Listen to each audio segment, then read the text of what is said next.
No servant would think about this about his master. You know, he shouldn't even think like this about his master. A lot of times we do. We think we can't please our master and stuff.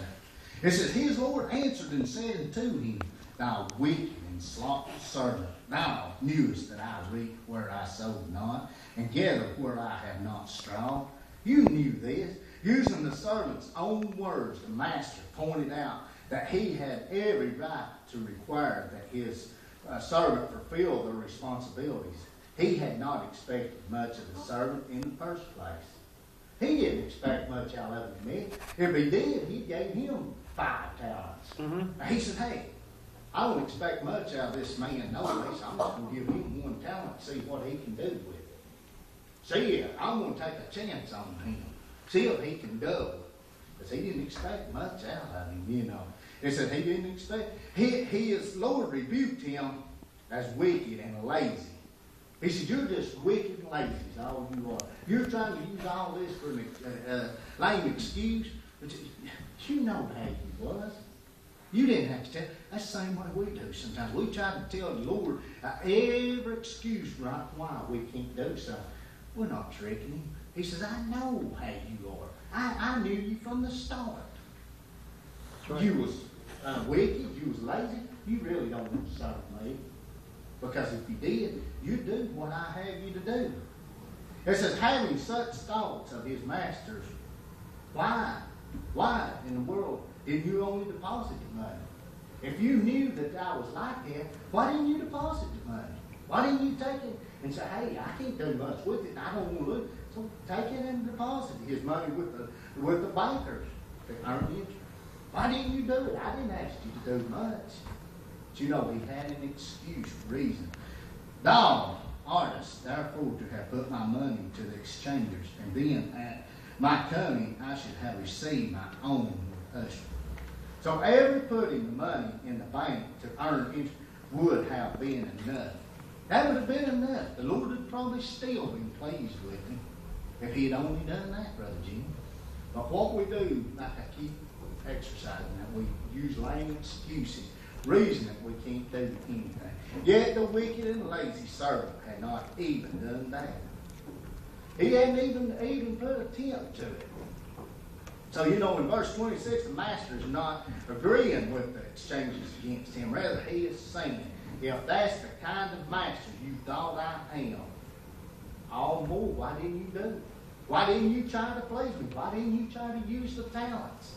If I think Brother Mitch is hard on me, why don't I do something to try to please him? Instead of not doing nothing.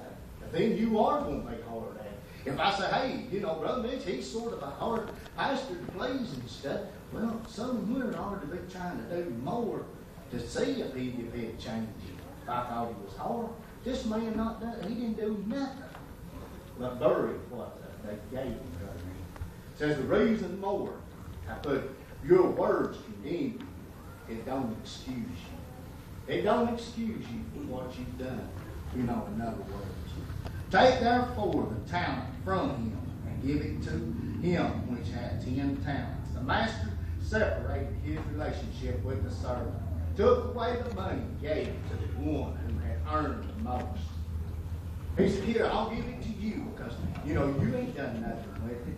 If this man had earned 1 talent, see, that's all the Lord wanted him to do, Brother Mitch.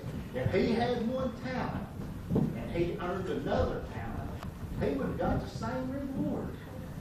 You know, that's all the Lord was asking him to do. It says, and his words would receive the same recommendation as the others. Instead, all he had to show for his life was a hole in the ground. That's all he had to show for it. Nothing. A hole in the ground is nothing.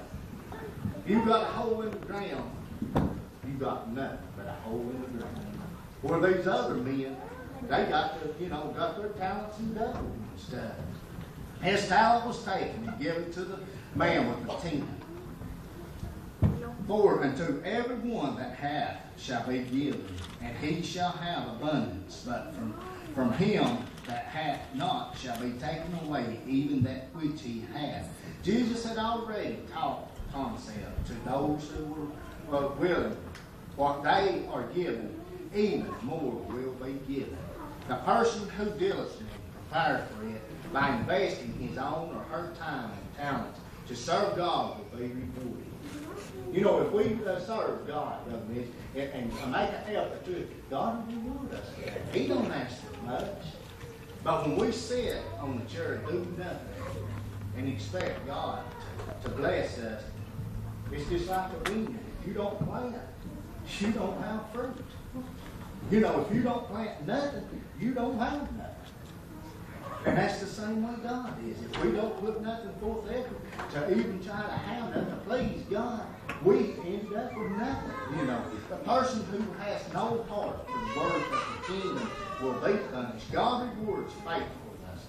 Those who bear no fruit for God's kingdom cannot accept to be treated the same as those who are faithful. You know, if we don't treat God, if we don't try to do nothing,